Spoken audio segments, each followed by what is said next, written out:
this is Doris from the Art Nature Center, and today I'm going to show you how to make a firefly lantern. So it's tricky to see in the light, but in the dark this lights up really nicely through all of the holes, and what I have inside is one of those little electric candles. So if you don't have black construction paper, anything that's a little bit thick and a dark color should work well. So I have another jar here. I think it was a salsa jar. The first thing I need to do is make a strip of paper that is the width of my jar. So I'm going to hold my jar on the paper here, and I'm going to mark just under the shoulder of the jar here, so right there, so the paper doesn't have to wrap around that edge. So I'm going to fold my paper so I have a straight line right here where that dot is the top of it. And then I'm going to cut along that line with my scissors.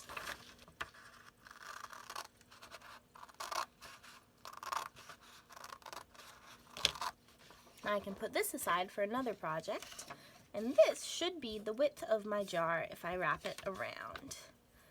And I think that looks pretty good. Now I'm going to find the end where I can cut it by rolling my jar till the paper touches the other side of the paper. Then I'm going to mark that,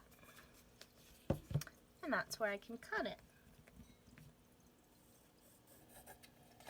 Alright, so I can cut off this extra here. Now before I make any holes in this sheet of paper, I'm just going to double check that it wraps around nicely. Yep, and there's not too much overlap. That way I won't block any of the holes that I make once I start punching them. I'm going to use a piece of corrugated cardboard to put underneath my paper. The reason I do this is because if I tried to just poke holes on a flat surface, they wouldn't go through. But the cardboard is elevated and it has space in between its two sheets, so when I poke the holes, they go through the paper and the cardboard. For this project, I was inspired by fireflies, so I'm going to try to make a little firefly pattern.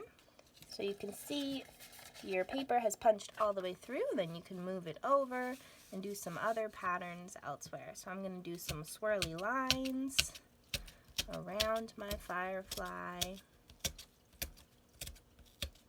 So it looks like he's been flying around.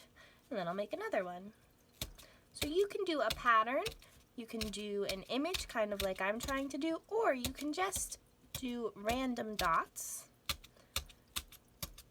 and the light will come through all around where you made your dots.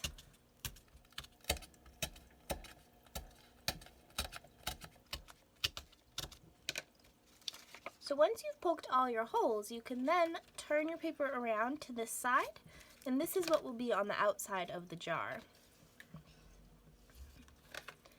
I'm going to wrap it around and hold it together like this. And I need to put tape on the parts where there aren't any holes. I'm going to put a piece of tape there and another piece of tape here.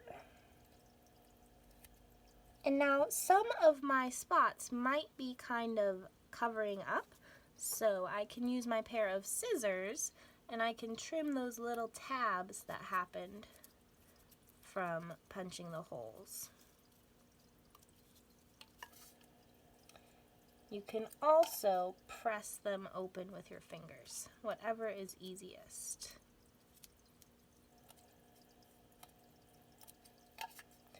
Just to make sure the light really comes through those holes.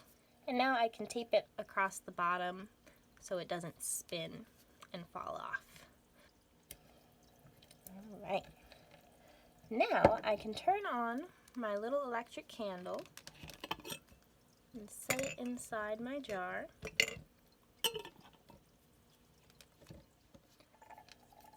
And you can see the light coming through, and something really neat is if you're able to get in a dark enough room and put this close to a wall, the light will shine through and there'll be a pattern of the little spots on the wall, but I can't get it to work in the brightness here. So there is a little firefly lantern jar. that you can make yourself at home. Remember to share your projects at #pempod or #PBS6. Thanks for watching. Bye.